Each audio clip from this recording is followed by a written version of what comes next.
అప్పుల బాధలు వెంటాడుతున్నాయా? అయితే 6 జేవిఆర్ వారి జాతిరత్నాలు ధరించండి. అందరికీ నమస్కారం. నేను మీ కట్టా కార్తిక్. ఇరాన్ ఇజ్రాయెల్ మధ్య యుద్ధంలోకి అమెరికా డైరెక్ట్గా రంగంలో దిగబోతున్నట్టు తెలుస్తూ ఉంది. ఇన్నాళ్ళు ఇజ్రాయెల్కి బ్యాకప్గా ఉన్న అమెరికా ఇప్పుడు డైరెక్ట్గా యుద్ధంలోకి రాబోతున్నట్టు వార్తలు వస్తూ ఉన్నాయి. నిన్న కెనడాలో జరుగుతున్న G7 సమావేశాల నుంచి అమెరికా అధ్యక్షుడు డొనాల్డ్ ట్రంప్ అర్ధాంతరంగా బయటకు వచ్చేసి అమెరికా వాషింగ్టన్కి తిరిగి రావటం, అమెరికా అధ్యక్షుడు వైట్ హౌస్ ఏదైతే ఉంటుందో ఆ వైట్ హౌస్లో ఉన్నటువంటి సిచ్యువేషన్ రూమ్కి ట్రంప్ చేరుకోవటం. సిచ్యువేషన్ రూమ్ అనేటువంటిది వైట్ హౌస్లో ఉంటుంది. అమెరికాకు సంబంధించిన శాంతి భద్రతకు సంబంధించిన నిర్ణయాలు కానీ, లేదు వేరే దేశాలతో యుద్ధానికి సంబంధించిన నిర్ణయాలు కానీ, ఒక కీలకమైన నిర్ణయాలు తీసుకోవడానికి సిచ్యువేషన్ రూమ్ను వాడతారు. సిచ్యువేషన్ రూమ్లోకి అమెరికా ప్రెసిడెంట్ వెళ్ళాడు అంటే ఏదో ఒక కీలక నిర్ణయం జరగబోతుందని అర్థం. నిన్న ట్రంప్ చాలాసేపు సిచ్యువేషన్ రూమ్లో గడిపారు. అమెరికా కీలకమైన అధికారులతో వరుస భేటీలు నిర్వహించారు. తర్వాత అమెరికా ఆర్మీ చీఫ్లతో మాట్లాడారు. దీన్ని బట్టి అమెరికా ఇప్పుడు డైరెక్ట్గా రంగంలోకి యుద్ధంలోకి రాబోతుంది అనేటువంటి విషయం ప్రపంచం మొత్తం కూడా వార్తా కథనాలు ప్లే చేసింది. అంటే ఎందుకు అమెరికా యుద్ధంలోకి రాబోతుంది డైరెక్ట్గా అంటే దీనికి కొన్ని కారణాలు ఉన్నాయి. అదేంటంటే ఇప్పుడు ఇరాన్ నిన్న ట్రంప్ వ్యాఖ్యలు చూడండి, ఇరాన్ గగనతలం అంతా కూడా అమెరికా ఆధీనంలోకి వచ్చేసిందండి. అంటే ఇది రైట్ టైం, ఇరాన్ని లొంగ తీసుకోవడానికి ఇది రైట్ టైం. ఇప్పుడు మళ్ళా సీజ్ ఫైర్ చేసి కాల్పుల విరమణ చేసి ఇరాన్ కప్పు చెప్తే మళ్ళీ అణ్వాయుధాలు ఇయ్యారు కాకపోతే రేపు కాకపోతే ఎల్లుండి ఏదో రోజు తయారు చేసే అవకాశం ఉంటుంది. కాబట్టి అణ్వాయుధాలు తయారు చేస్తున్నారని కారణం చేత కదా ఇజ్రాయెల్ ఇరాన్ మీద యుద్ధాన్ని ప్రకటించింది. సో ఎక్కడైతే ఇరాన్లో అణ్వాయుధాలు ఉన్నాయో అవన్నీ ధ్వంసం చేసే అవకాశం వచ్చింది. రాబోయే కాలంలో అణ్వాయుధాలు కనుక తయారు చేస్తే ఎలాంటి పరిణామాలు ఉంటాయో చెప్పడానికి అవకాశం వచ్చింది అనేటువంటిది అమెరికా భావన. కాబట్టి ఈ టైంను ఉపయోగించుకోవాల్సిందే, యుద్ధంలోకి ఇక డైరెక్ట్గా దూరాల్సిందే. ఇరాన్ని పూర్తిగా హ్యాండ్ ఓవర్ చేసుకునేటువంటి అవకాశం వచ్చినప్పుడు దీన్ని వదులుకోకూడదు. ఈ టైంలో శాంతి, యుద్ధాన్ని ఆపాలి, కాల్పులు విరమణ చేయాలి అనేటువంటి ప్రతిపాదనలు వద్దు అనేటువంటిది ట్రంప్ ఆలోచనగా తెలుస్తూ ఉంది. నిజానికి ఇతర యుద్ధాల విషయంలో అమెరికా వైఖరి వేరు, ఇరాన్ ఇజ్రాయెల్ విషయంలో అమెరికా వైఖరి వేరు. ఇప్పుడు రష్యా ఉక్రెయిన్ విషయంలో అమెరికా ఏం చెప్తా ఉంది? యుద్ధాన్ని ముగించండి అని చెప్తా ఉంది.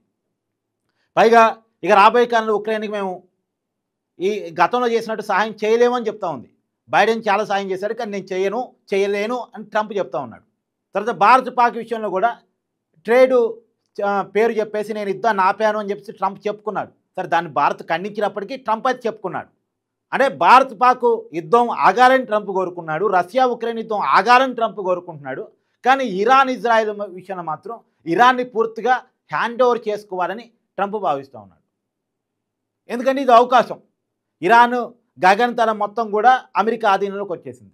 రెండోది, ఇరాను తన అణుపరీక్షల కోసం పెట్టుకున్నటువంటి ఆయుధాలు మొత్తం కూడా, బాంబింగ్ మొత్తం కూడా అండర్ గ్రౌండ్లో దాసింది.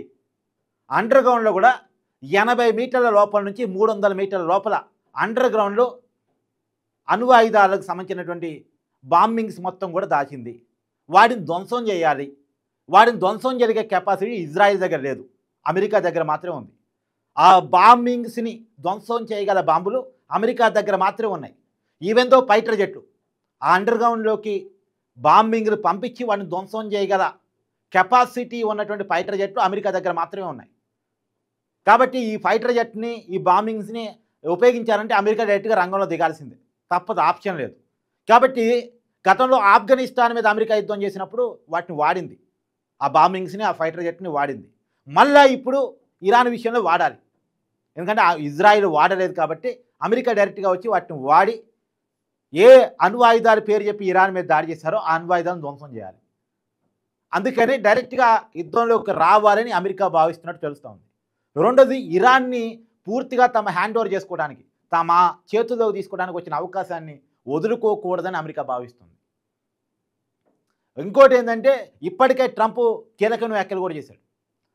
ఇరాను బేషరతుగా లొంగిపోవాలి, ఆప్షన్ లేదు, ఏ డిమాండ్ పెట్టకుండా బేషరతుగా లొంగిపోవాలి. తర్వాత ఇరానే కొనసాగితే రేపు రాబోయే కాలంలో చైనా చేతుల్లోకి వెళ్ళిపోతుంది. కాబట్టి చైనా చేతుల్లోకి, చైనా హ్యాండ్ ఓవర్లోకి ఇరాన్ పోకుండా ఉండాలంటే ఇప్పుడు తమ ఆధీనంలో తీసుకోవాలి. ఇదొకటి. ఎందుకంటే ఇరాన్లో చాలా సహజ సంపద ఉంది, క్రూడ్ ఆయిల్ ఉంది. క్రూడ్ ఆయిల్ చాలా ప్రధానమైనటువంటిది ప్రపంచంలో. సో ప్రపంచంలో క్రూడ్ ఆయిల్ సప్లై చేసేటువంటి దేశాల్లో ఇరాన్ ఒకటి. కాబట్టి ఇరాన్ పూర్తిగా తమ చేతిలోకి తీసుకోవాల్సిందే అనేటువంటిది ట్రంప్ వైఖరి. అంటే మిగతా దేశాల యుద్ధాల విషయంలో ఉన్నటువంటి వైఖరి వేరు, ఇప్పుడు ఇరాన్ ఇజ్రాయెల్ విషయంలో అమెరికా చూపిస్తున్న వైఖరి వేరు. పూర్తిగా ఇరాన్ని తమ హ్యాండ్లో తీసుకోవాలి, ఇరాన్ని లొంగ తీసుకోవాలి, ఇరాన్ని తమ ఆధీనంలో పెట్టుకోవాలని అమెరికా భావిస్తూ ఉంది. ఇప్పటికే ట్రంప్ ప్రకటన చేశాడు, ఇరాన్ ఇదంతా కూడా దేశం వదిలేసి పోవాలి, రాజధాని వదిలేసి పోవాలి.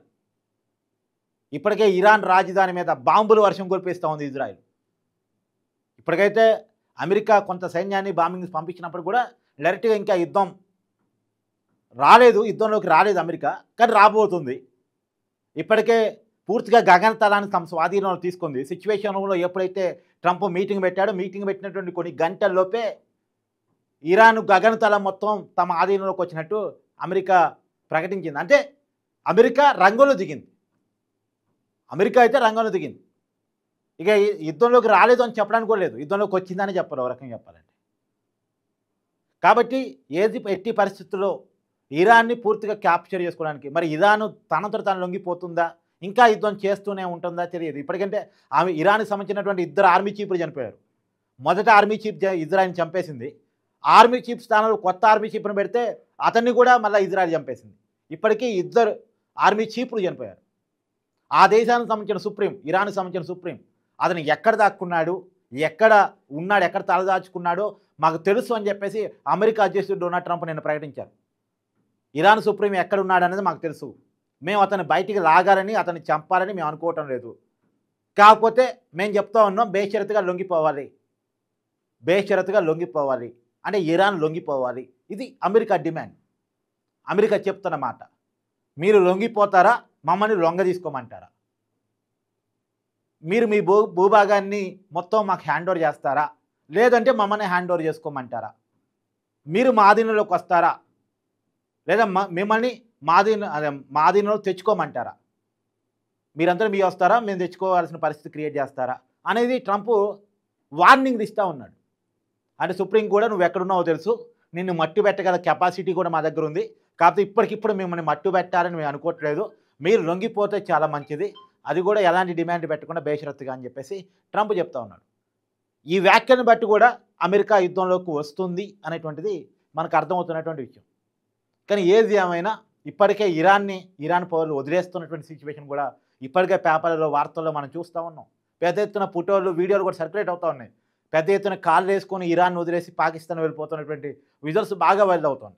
కాకపోతే దీని మొత్తంలో నేను చెప్తున్నటువంటి ఒక పెను ప్రమాదం, ప్రతి వీడియోలో చెప్తా ఉన్నాను, ఇరాన్ని వదిలేసి ఎవరైతే పాకిస్తాన్కి వెళ్తారో ఆ పాకిస్తాన్లో అప్పుల బాధలు వెంటాడుతున్నాయా? ఎవరైతే వాళ్ళని టార్గెట్ చేసి పాకిస్తాన్ తీవ్రవాదులు వాళ్ళని మీ దేశాన్ని క్యాప్చర్ చేశారు, మీ భూభాగాన్ని, మీ ఆస్తుల్ని క్యాప్చర్ చేశారు అనే పేరుతోటి మళ్ళీ వాళ్ళకి కొంత ట్రైనింగ్ ఇచ్చి వాళ్ళ బుర్రలోకి విషయాన్ని పంపించేసి వాళ్ళని ఉగ్రవాదులాగా మార్చేటువంటి ప్రయత్నం కూడా కొంతమంది చేయొచ్చు. అందరం చేయకపోయినా కొంతమంది చేసే అవకాశం ఉండొచ్చు. ఉగ్రవాదులు ఇప్పుడున్న పరిస్థితిని వాళ్ళు ఉపయోగించుకునేటువంటి పని చేయొచ్చు. ఇది ఒక ప్రపంచానికి రాబోయే కాలంలో పెను సవాల్ అయ్యే అవకాశం ఉంది. ఎందుకంటే వాళ్ళు వెళుతున్న దేశం అలాంటిది. మరి ఇరానీలు తలదాల్చుకోవడానికి వెళుతున్న దేశం పాకిస్తాను. అది ఒక రకంగా చెప్పాలంటే దేశం కాదు, అది ఉగ్రవాద స్థావరం. ఉగ్రవాద స్థావరంలో తలదాచుకోవడానికి పోతున్నారు. ఉగ్రవాద స్థావరంలో తలదాచుకోవడానికి పోయినప్పుడు ఏమవుద్ది, అక్కడ పోయినప్పుడు అక్కడ ఉన్న బురద వీళ్ళకంటిద్ది, అక్కడ ఉన్న మురికి వీళ్ళకంటిద్ది, అక్కడ ఉన్న చెడు ఆలోచనలు వీళ్ళకంటుతాయి. రేపు రాబోయే కాలంలో ఇస్లామిక్ టెర్రరిస్ట్ ఆర్గనైజేషన్ అనేది వాటిలోకి వీళ్ళు రిక్రూట్ అయ్యేటువంటి అవకాశం కూడా ఉంటుంది. అదొక ప్రపంచానికి ఒక పెను ప్రమాదం.